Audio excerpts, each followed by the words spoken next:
বরই তেঁতুলের মিক্সড আচার কার না ভালো লাগে বলেন। টক ঝাল মিষ্টি এই ধরনের আচার হলে তার কোনো কথাই নাই।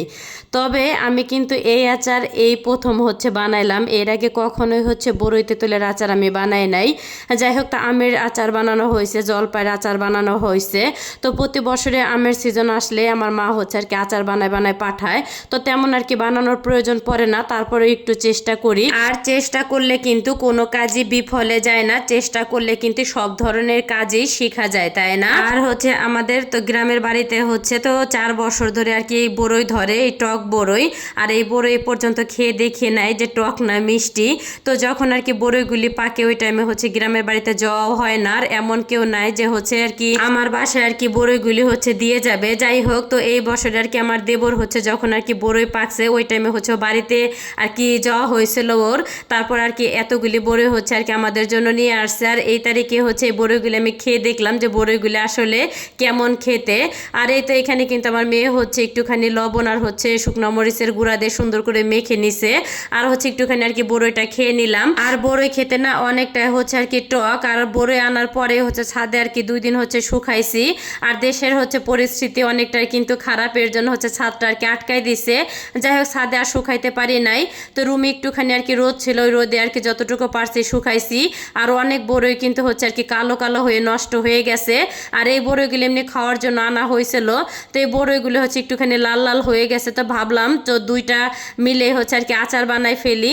যাই হোক, আর দেখি কিন্তু তেলটা গরম হয়ে আসলে গোটা গরম মশলা দিয়ে দিলাম। আর সাথে কিন্তু কিছুটা আর কি তেজপাতা দিয়ে দিছি। তো তেজপাতাটা দেওয়ার পরে একটুখানি আর কি ভেজে নিছি। তো ভাজা হওয়ার পরে কিন্তু এখানে তো বড় সাইজের কিন্তু 2টা রসুন আমি ছিলে, তারপরে থেতো করে তো আর কি তো তেলের ভিতরে দিয়ে দিলাম। আর সুন্দর করে বাদামি কালার হওয়া পর্যন্ত আর কি ভেজে নেব। আর যে কোনো আচার বানাইতে গেলে কিন্তু রসুন দিতেই হবে। আর রসুনের সুন্দর একটা ঘিরান খুবই কিন্তু ভালো লাগে।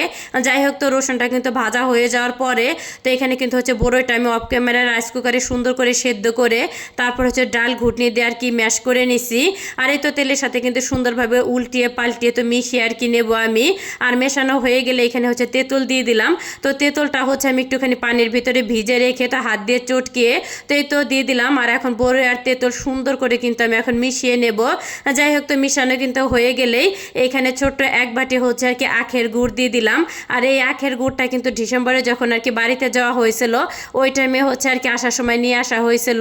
তো এই গুড়টা খেতে না অনেক অনেক মজা ছিল। যাই হোক, আর সেই সাথে কিন্তু ছোট 1 বাটি আর কি চিনিও আমি দিয়ে দিব। চিনি আর গুড়টা দেওয়ার পরে কিন্তু সুন্দর করে নেড়ে চেড়ে আর কি আমি মিশিয়ে দেব। আর চিনি আর গুড় কিন্তু একটুখানি নেড়ে চেড়ে দেওয়ার পরে কিন্তু অনেকটা পরিমাণ আর কি পানি উঠে আসছে। এই পানিটা কিন্তু শুকানো পর্যন্ত আর কি আমি রান্না করে নেব। আর এদিকে কিন্তু 5 ফোড়ন আর কিছুটা শুকনো মরিচ আমি শুকনো খোলায় টেলে তো ব্লেন্ডারে আর কি গুঁড়ো করে নিছি। আর এই তো এখানে কিন্তু 2টা সহকারে আর কি দিয়ে দিলাম 5 ফোড়ন এবং শুকনো মরিচের গুঁড়া।